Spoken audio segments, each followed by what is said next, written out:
What's the most important thing you need to know from the 16th Celebrity Big Brother livestream? I'll tell you what it is. Bradley is wearing David's shorts. Look at him with my shorts on. Has he adopted them now? He loves them. Oh, those are. And of course, that's perfectly normal. Now moving on to how the exit of Marisha and Zeze affected the house, we have this moment where the big screen in the background of the Big Brother main room suddenly comes on and we can see the evicted pictures, and this is how the housemates who are present react to it. All fucked. Look behind you. Oh, look at... Oh, God. That's savage. 1, 2, 3, 4, 5, 6. That's savage. It's extraordinary. I don't understand it, Louis. I do. I do. Well, yeah, you do, because you're... I do, honestly. Because I'm looking in from the outside. You've been on TV forever. People know your face, they know your voice. They know you. Well, there's a whole lot of people after 15 years. But they know you. Care. They know you. Exactly. Exactly. Oh, well. Louis asks the guys, how they feel now the house is so quiet, and they give a typically blokey response, while Coulson does. How do you feel about the place? Isn't it quiet? No, it was quite... No. But it is quiet. It's weird that It is weird. when you leave people, you don't see anyone now. It's like there's only ever one group. So before, like, you'd leave outside, there'd be Sharon, Ekin-Su and Louis inside, there'd be 3 people in the bedroom, there'd be someone in the bathroom, there was constant groups, whereas now it's just one group. Yeah, minimum 2, maximum 2, sorry. And if it's 2, it's only ever 2 people. Or 3. Rarely 3. And then it's 4 of us. It's normally 4s and 2s. It's better in bed. And then we have this moment where Fern is going through the sofa in the main room and finds some of Marisha's, I think, silver compact mirrors, and Bradley's with her, and she talks about how much she's going to miss Marisha, and apologises to Bradley for being the only woman left in the house. We're going to miss her terribly. I'm awfully sorry it's only me left. That's very dull for you lads. It's not dull. I'm gonna do. But things move on quickly, don't they? Because we move from the exits of those 2 contestants who I personally think didn't need to go last night, especially Zeze, as I've said, to a very important subject. What does asexual mean? This is something they talked about for quite a while. Asexual, aromantic, anything else. I mean, it was really quite interesting. Was it interesting? It's here for you. 3 little chunks, all put together, where they talk about what it means, try to explain it to Nikita, and they seem to go round in circles here. I don't think it needed this much talking about, but goodness me, Bradley wants to talk about it. Asexual is when you don't have a sexual connection with someone. So for example, I could date Fern as a relationship, but we can never have sex because we both don't feel a sexual. There's no intimacy. We don't want sexual. You don't want sexual. You can fall in love with somebody. That's not the issue. It's just not the sexual part. But aromantic is when you just don't fall for anyone. Aromantic is when you don't fall for anyone. Asexual is when you fall for someone. You don't have to fall for someone though. So it's like an umbrella. Yeah. It's basically you just don't have any sexual. So You don't have sex. and you don't feel like you need to kiss and stuff like that. Right, but you're still in a relationship. You can be. Yeah. But you can be. You can fall in love, but there's none of So I know that someone who's intimacy. asexual and they fall in love, but they're in a platonic relationship. So it's like... Wait, what's platonic relationship? Platonic means friendship, basically. But I'm just asking, what exactly is asexual? And aromantic. Like where is, or aromantic, or what else did I ask? Pansexual.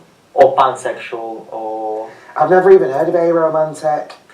That's the Is that new? No, so that aromantic is like the big. So like asexual is asexual, and then aromantic is like the overall thing. So like you can identify as a gay man, aromantic. It's like the. can you explain that? It's like the umbrella. So like for example, this is the best way to put it. This is the. Wait, you said that asexual is also like an umbrella. Aromantic is not asexual. Asexual is like gay, bisexual.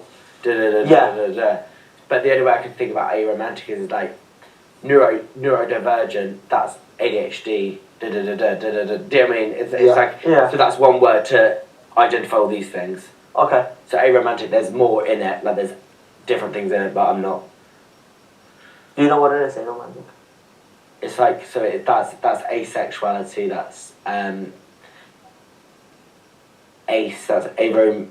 romantic. There's loads of things in it, but wait, asexuality is part of it. Yeah. There's a lot. Wait, what? My brain is about to explode.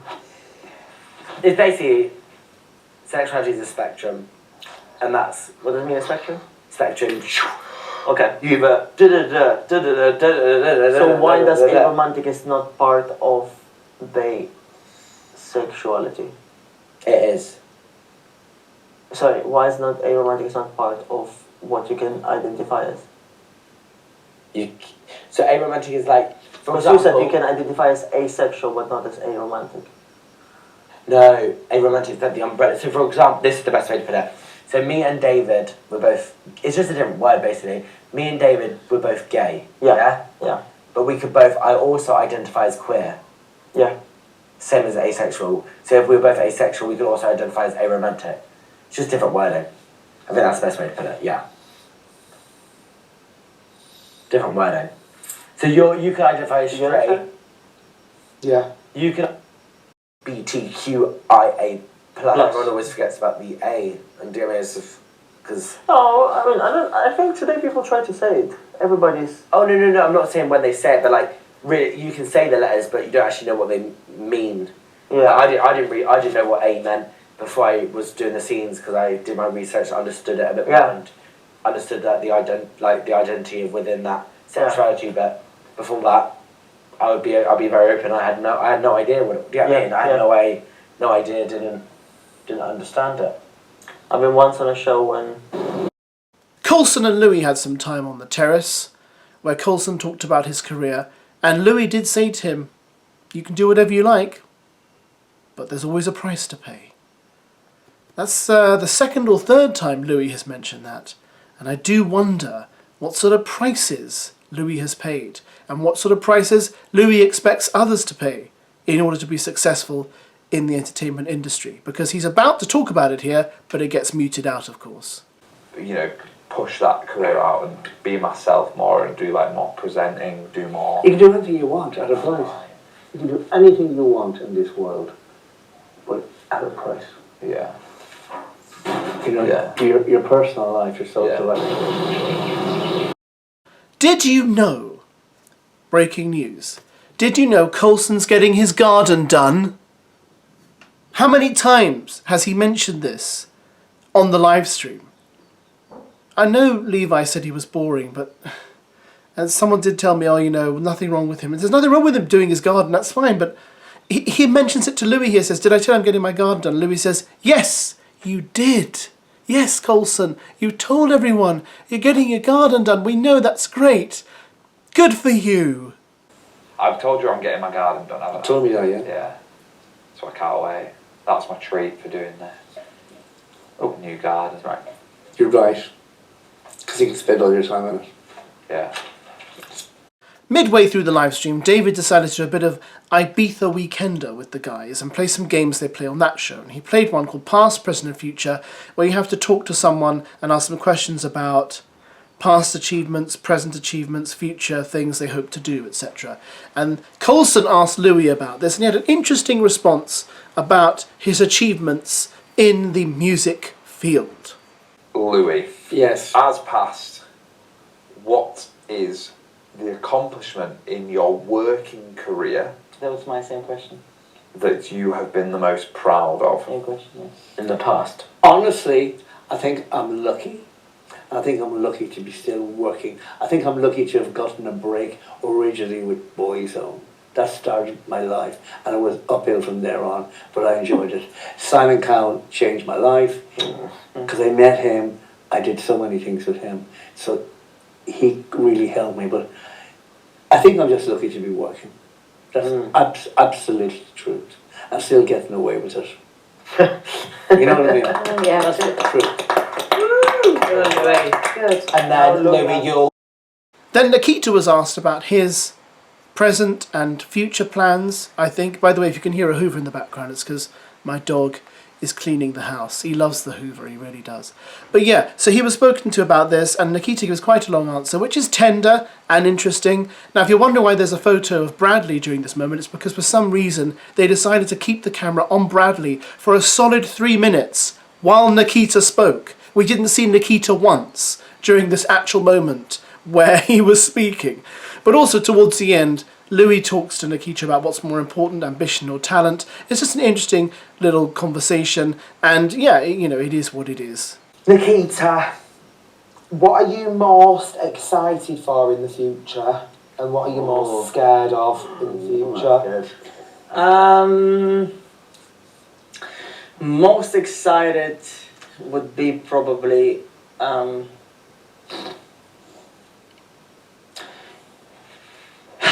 I think it's really is just a couple of things. It's all the dreams and to see. It's really to have kind of on my own show and see which I'm really working on for, and to see my A theatre show? and to see my family set there, especially my mom, my dad, my sister, and my grandmother. Just to see them there and to kind of have that kind of all the sacrifices that they have done for me, just to have, you know, like a like you kind of you've done it, you know. Just to see them kind of repaying them somehow. And also another thing which I'm really excited is just to take complete care. I'm not going to be specific, but care of my family. Just help them with every single small bit which I need to help them with. Very excited so everybody will be a bit more calm about the present actually. And I'm scared of failure. All the time. I'm just scared to fail. Every single day. So you're Really? Really? Yeah, all the time. Extremely. I am every single day. I'm thinking, and I obviously catch myself in it, but I'm scared to fuck up in every small way possible, and just to lose everything that I worked for now 22 years, without really just having that, you know, that last. Can I ask you a question? Okay. What do you think is the most important thing in a person? Ambition or talent? Ambition, probably. Why? Because I think when you're ambitious, you really love what you do and you work extremely hard. You really are going for it every single day. And because talent can just get you to a certain point, but when you don't have that drive, when you don't have that hunger, when you don't have that love, you're just gonna Drive. Yeah. I agree with you totally. I just want to. There's so many talented people in the world, isn't there? But the people who make it are the ambitious and talented ones. And to be fair, also the lucky ones. But You need to have. You make your own luck. You make your own luck, but you need to be. You know, just to be sat in where we are set, just to be doing the jobs that we are doing. Yes, we've all worked hard, 100%. I'm not saying that, but we need to be lucky. We are lucky. The thing is, we. And I'm going to leave you with some moments between Louis and Fern. They had quite a long conversation on the terrace, which I'm sure was much more interesting, unedited, but those gosh darn birds, they keep interrupting all these conversations on the live stream. The first thing is him talking about Fern, about how she should go back into radio, especially Radio 4. Now, she has got a voice for Radio 4. I think she'd be great on Radio 4, but whether they'll hire her, I don't know. I mean, the woman's got so much experience. I think she'd be a great fit for Radio 4. But of course, you know, she's a bit reluctant. I think Fern has had a bit of a rough ride, and I don't think she's spoken about it enough on Big Brother. I think she was probably ceremoniously, or unceremoniously rather, dumped from broadcasting after her exit from This Morning and all that kind of stuff. And I'm sure she's got some really interesting things she could say about it. But whether she'd actually talk about it, I don't know. We only got that brief glimpse when she mentioned Philip Schofield way back in, episode 2 or something, and said that if he came in the house, she would have to leave. And that does speak volumes. They then go on to talk about David, who Louis thinks, I love the way Louis just has an idea for everyone's career, Louis thinks would be great in a comedy, like Mrs. Brown's Boys. We don't need another Mrs. Brown's Boys, and we especially don't need one with David in. I think there's better things David could do, but there we go. So, according to Louis, David is going to be a comedian. He also mentions Bradley and how Bradley should be careful because he's so young. Nice to see Louis cares. I assume he cares and is being genuine anyway. And finally, he speaks about Marisha and how much he misses Marisha, which is weird. And then he talks about her singing, and I'm like, but I thought you found her singing annoying, or was that someone else? I don't know, you didn't seem that interested in their singing after a while, but maybe it was just David's singing he didn't like. He's very complimentary about Marisha, but also implies that, yeah, you know, she's going to go far, she's, you know, got to keep working hard. I'm like, well, she has been nominated for an Olivier. That's pretty good, Louis, pretty good. Anyway, you enjoy these conversations. I have to go now. I have to go and bang my head against the wall in frustration that Zeze got kicked out last night. Because I've got to say, without Marisha there and without Zeze there, it's kind of a bit dry. It is, sorry. You know, Marisha did sing a lot, but Zeze also brought something to the table too, which was just, you know, those moments where she'd react to things, she'd have interesting things to say, she'd interrupt conversations to make good points, she'd joke around, and now I just feel like it's all completely flat. And my other concern is that shock eviction tonight could be Fern, and then we just have all guys in the final. I mean, a live stream with just all guys. I can't imagine that's going to be particularly scintillating. Just my opinion. Thanks for watching, guys. Have a wonderful Wednesday. You've been working forever. I think you will again. I think you'll do radio. I'm not looking for it. I know I'm always telling you, huh? No, I'm not looking for it. I know you say that. But if somebody offered you a great radio gig, I have no idea. I can't even think about it. Radio 4, I can't even think about it. Radio 4, talk to Fern. I don't know. I find I'm only just dealing with the present. I understand that. We have to take each day at a time. I understand that totally. Yeah. Yeah, I know. It was you that said to me about David being in a soap opera or a kind of a comedy series. Absolutely, I can see him. 100%. Something like, you know, Mrs. Brown's Boys. Yes. Be amazing in it. Yes. David. Yeah. Oh, David is such a talent. Amazing. He's so lovable, and I think he could really... And he says he's got the drive, so that's good. He's got the drive, and he's not afraid. No. He's not afraid to show his No. emotions And he feelings. doesn't take himself too seriously, which is also very good. Yeah. He's very grounded. Yeah. I think he's a great guy. I do too. And then... Annoying sometimes, singing and all that, for me.